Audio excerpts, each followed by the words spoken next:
Hello, I'm Gillian Keegan, the Member of Parliament for Chichester Friday, and I've just come to the Lodsworth Larder, which is a community village shop in Lodsworth, and it is actually so impressive. It's fabulous fresh vegetables, all seasonal, local produce. It's got everything in there, from the old sweets of childhood to the local gins and local beers, wine, lots of things for your house, lots of different delicious foods, local breads, local pies. It's absolutely amazing. So certainly it's not that far from my house, so I shall be here more regularly. I've just bought a whole load of stuff.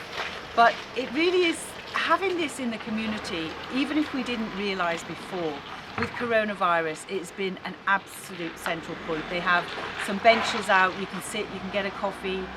People who perhaps hadn't seen anybody, couldn't get in touch with their relatives, will come in here and just basically keep in touch with their community. They also deliver to local people, and really it's just an essential hub at these very difficult times, and they do an amazing job, and really it's very impressive. So if you're in the area, Lodsworth Larder Community Shop is well worth a visit.